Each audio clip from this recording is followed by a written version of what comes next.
Francisco C. Comendador III. CPA's actual remittance is 500 million pesos.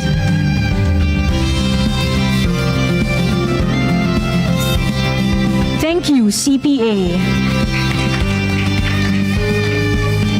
The National Development Company, with Assistant General Manager Roel Z. Mabaza, NDC's actual remittance is 429.15 million pesos.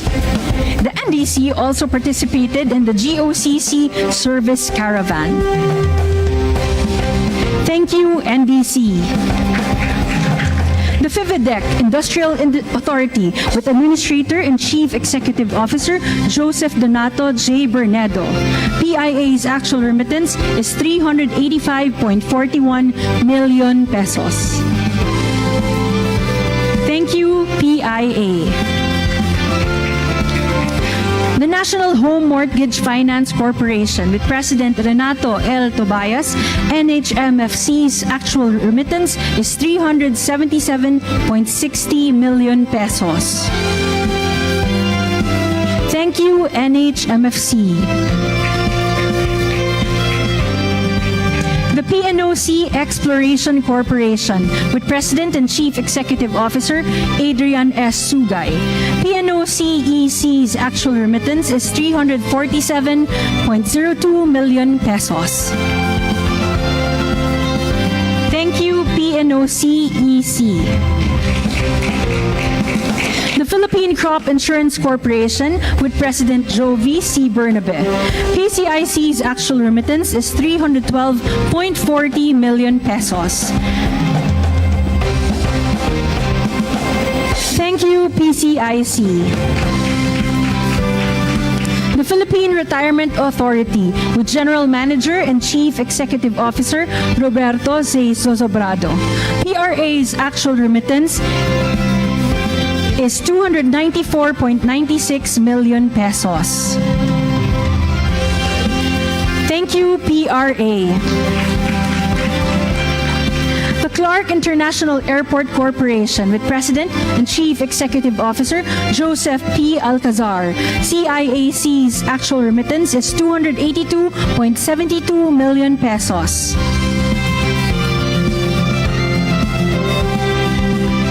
Thank you, CIAC. The LBP Insurance Brokerage Incorporated, with Chairman Tomas T. De Leon, Jr. LIBI's actual remittance is 150.84 million pesos. Thank you, LIBI. The Laguna Lake Development Authority, with Acting General Manager Leopoldo V. Parumog, LLDA's actual remittance is 130.08 million pesos.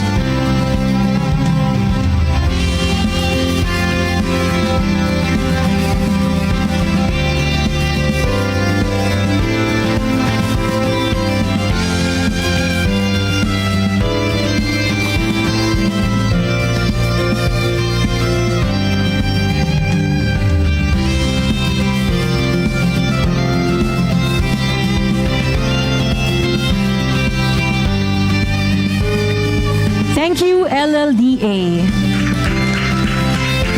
The Authority of the Freeport Area of Bataan, with Administrator and Chief Executive Officer Mohamed Hussein P. Pangandaman.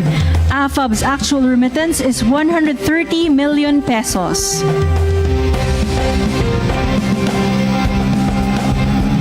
Thank you, AFAB.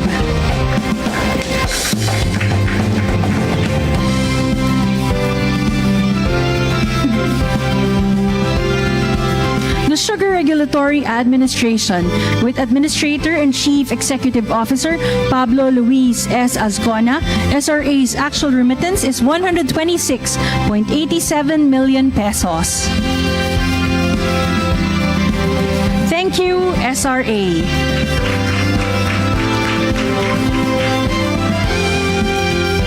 The Mactan Cebu International Airport Authority, with General Manager and Chief Executive Officer Julius G. Neri Jr., MCIAA's actual remittance is 114.94 million pesos. Thank you, MCIAA. The DBP Leasing Corporation with President and Chief Executive Officer Andrew C. Kong. DBP LC's actual remittance is 110.95 million pesos. Thank you, DBP LC. The Food Terminal Incorporated with Vice President Mark Wayne E. Eubank. FTI's actual remittance is 107.97 million pesos. Thank you, FTI. The APO Production Unit Incorporated with Executive Vice President and General Manager Liev Raoni Alimangohan. APO PUI's actual remittance is 101.28 million pesos. Thank you, APO PUI. The Philippine Fisheries Development Authority with Acting General Manager Glenn A. Pangapalan. PFDA's actual remittance is 93.84 million pesos. Thank you, PFDA.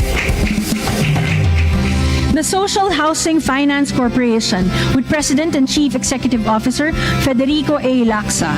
SHFC's actual remittance is 88.61 million pesos.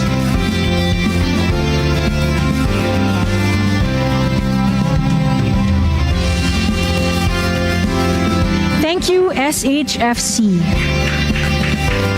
The LBP Leasing and Finance Corporation with Chairman Roberto U. Teo, LLFC's actual remittance is 87.93 million pesos.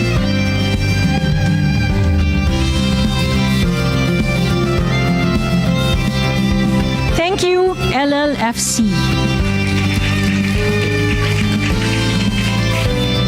The National Electrification Administration with Administrator Antonio Mariano C. Almeda. NEA's actual remittance is 51.66 million pesos.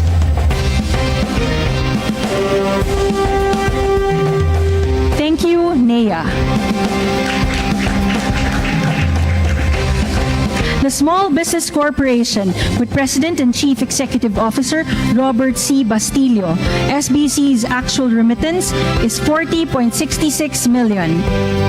The SBC also participated in the GOCC Service Caravan. Thank you, SBC. The LBP Resources and Development Corporation with Chairman Antonio Ramon A. Lim. LBP RDC's actual remittance is 22.90 million pesos. Thank you, LBRDC. The John Hay Management Corporation with President and Chief Executive Officer Manjit T. Singh Rianti. GHMC's actual remittance is 14.33 million pesos. Thank you, JHMC. The PowerPoint Management Corporation with President and Chief Executive Officer Felix S. Racadio. PPMC's actual remittance is 11.06 million pesos. Thank you, PPMC. The Tourism Promotions Board with Chief Operating Officer Maria Margarita M. Nograles. TPB's actual remittance is 10.51 million pesos. Thank you, TPB. The Kamayan Realty Corporation and NDC Philippine Infrastructure Corporation with Chairman Maria Lourdes Rebueno. KRC's actual remittance is 3.41 million pesos and NPIC's actual remittance is 1.05 million pesos. Thank you, KRC and NPIC. The Batangas Land Company Incorporated and Alabang Santo Tomas Development Incorporated with President Lilia L. Arce. BLCI's actual remittance is 3.34 million pesos and ASDI's remittance is 2.16 million pesos. Thank Thank you, BLCI and ASDI. The Philippine Mining Development Corporation with Vice President for Operations Marites M. Riotutar. PMDC's actual remittance is 1.77 million pesos. Thank you, PMDC. The Development Bank of the Philippines, with President and Chief Executive Officer Michael O. De Jesus. DBP participated in the GOCC service caravan. Thank you, DBP. The Government Service Insurance System, with Officer in Charge Juliet M. Bautista. GSIS participated in the GOCC service caravan. Thank you, GSIS. The Home Development Mutual Fund, with President and Chief Executive Officer Marilyn C. Acosta. Pag-ibig participated in the GOCC service caravan. Thank you, Pag-ibig. The Philippine Health Insurance Corporation, with President and Chief Executive Officer Edwin M. Mercado. PHIC participated in the GOCC service caravan.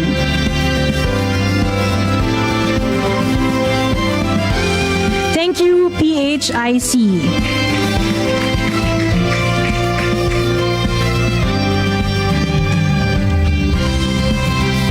The Social Security System, with President and Chief Executive Officer Robert Joseph M. Declaro. SSS participated in the GOCC service caravan. Thank you, SSS. Thank you, Mr. President, and congratulations to all our GOCCs. At this point, may we now call once again Finance Secretary Ralph G. Recto to introduce our keynote speaker. Ladies and gentlemen, the President of the Republic of the Philippines, His Excellency Ferdinand R. Marcos Jr.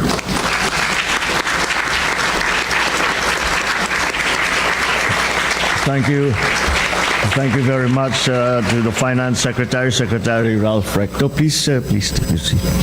Executive Secretary Chief Lucas Bersamin, the other members of the Cabinet who are here, the Bangko Sentral ng Pilipinas Governor, Governor Eli Remolona, the Governance Commission for Government-Owned and Controlled Corporations Chairperson Marius Corpus, and the other officials of the GCG, my fellow workers in government, distinguished guests, ladies and gentlemen, good morning. As we celebrate this year's Government-Owned or Controlled Corporations, or GOCC Day, we recognize the indispensable role that our GOCCs play in our nation's progress. For decades now, our GOCCs have been instruments of growth, equity, and empowerment. And through their contributions, we have built infrastructure, expanded services, invested in communities, especially those that have long been marginalized. The story of GOCC stretches back to the 19th century. In the aftermath of war, we turned to these institutions to advance national welfare and defense. The National Development Company spearheaded industrial and commercial ventures, while the National Rice and Corn Corporation sought to stabilize food supply and prices. Even then, our leaders understood the value of intervention in critical industries to promote growth and to safeguard stability. Over time, these institutions faced serious challenges.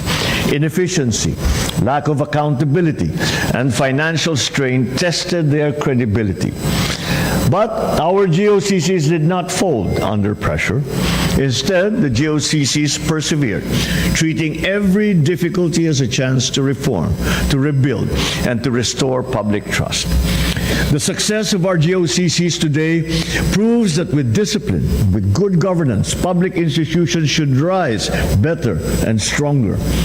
And indeed, the results speak for themselves. From 2011 to 2013, the authorized dividend remittance of GOCCs reached an average of 36 billion pesos. This trajectory only grew stronger, surpassing 137 billion pesos in 2024. And as of this month, collections are already standing at over 106 billion pesos.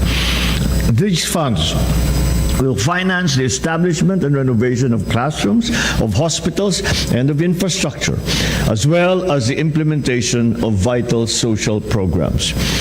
Behind these numbers are changed lives, reignited hopes. They represent children learning in safer schools, patients receiving care in improved facilities, communities shielded from floods and disasters, and families given a fairer chance at a better life. So today, we recognize the institutions that have exemplified the very best of public service. We also underscore the persistent efforts of the 53 GOCCs as well as the 5 GOCCs that participated in the GCG service caravan. You have all proven that with integrity and with diligence, we can embody the highest standards of efficiency, transparency, and responsibility. Dahil sa inyong determinasyon at malasakit, mas maraming Pilipino ang ating natutulungan at naaabot ng ating mga serbisyo. And in support of the hard-working men and women who make this possible, I have approved the compensation and position classification system 2.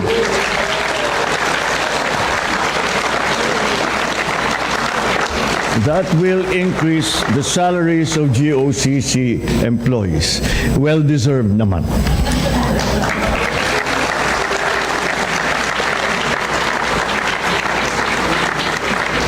I have also approved the provision of a tiered medical allowance for GOCC employees depending on the capacity, of course, of the GOCC.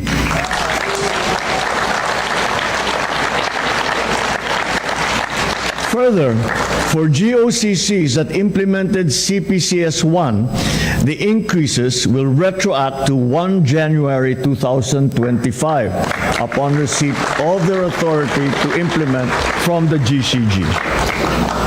So as we celebrate these milestones, let us also recognize that there is much work still left to be done. My challenge to our GOCCs is to invest in modern technology, simplify our processes, and cut down on red tape so that every Filipino enjoys easy, fair, and dignified access to the services that they deserve. For the rest of the bureaucracy, our job is to ensure that the dividends of our GOCCs will redound to better services. We need to spend these funds with utmost transparency and accountability. Public trust is our most valuable currency. Once lost, rebuilding it becomes far more difficult. These funds should promote genuine reforms that uplift the quality of life, reach the vulnerable, and leave a lasting contribution for the generations to come. Ladies and gentlemen, this celebration not only highlights our sustainable growth and the stories behind it over the years, it also drives us to strengthen our commitment to championing public interests, safeguarding human rights, and empowering all our sectors.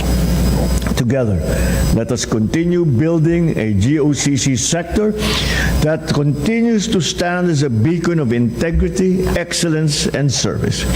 Let us shape a government that our people can believe in and a nation that every Filipino, here and abroad, can proudly call their own. Maraming salamat sa serbisyo ninyo. Maraming salamat at mabuhay kayong lahat. Mabuhay ang bagong Pilipinas. Magandang umaga po sa inyo lahat. Thank you, Mr. President. At this point, we request the President to kindly grant us a photo opportunity. First, may we call on stage the first set of GOCC heads.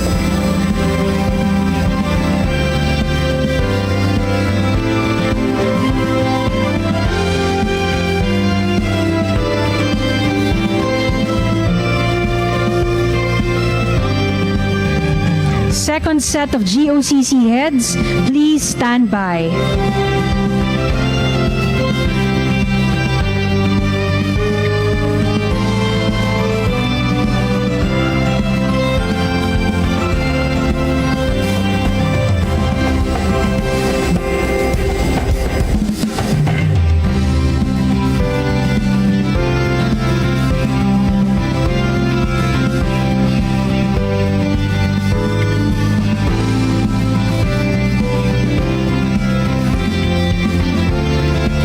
Thank you. Please exit to your right.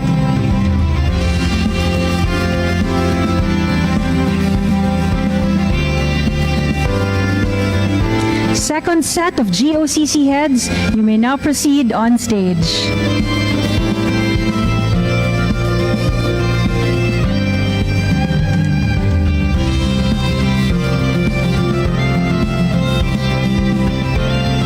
Third set of GOCC heads, please stand by.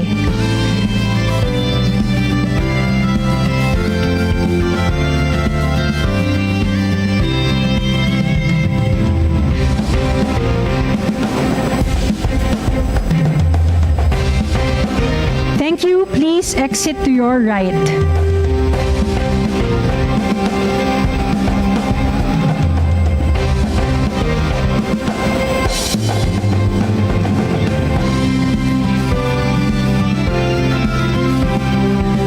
Third set of GOCC heads, you may now proceed on stage.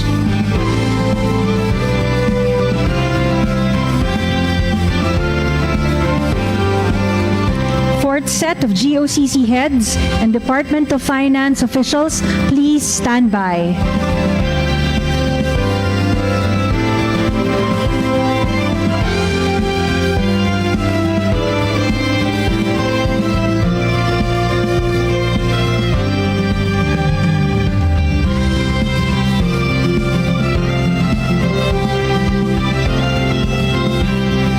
Thank you. Please exit to your right.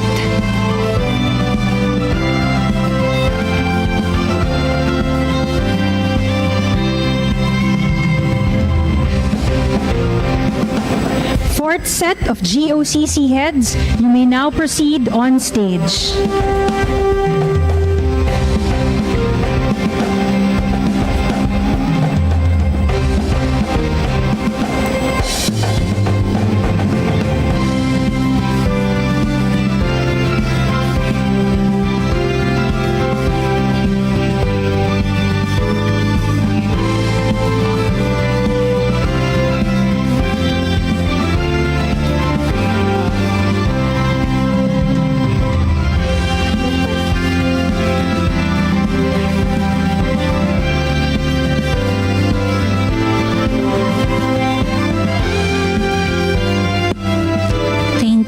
Please exit to your right. At this point, may we request the President to kindly grant us a group photo downstage with all of our attendees. Likewise, may we request everyone to please stand, gather at the center, and join the President in our group photo.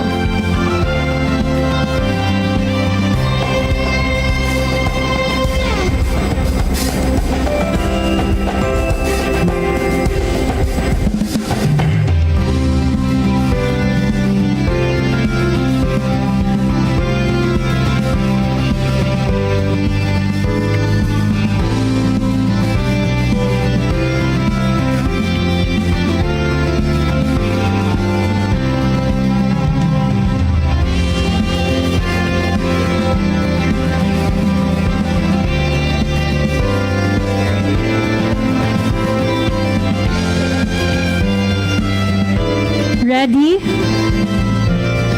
At the count of 3. 1, 2, 3. Thank you, Mr. President, for granting us a photo opportunity. That concludes our program. Thank you, Mr. President, for gracing the 2025 GOCC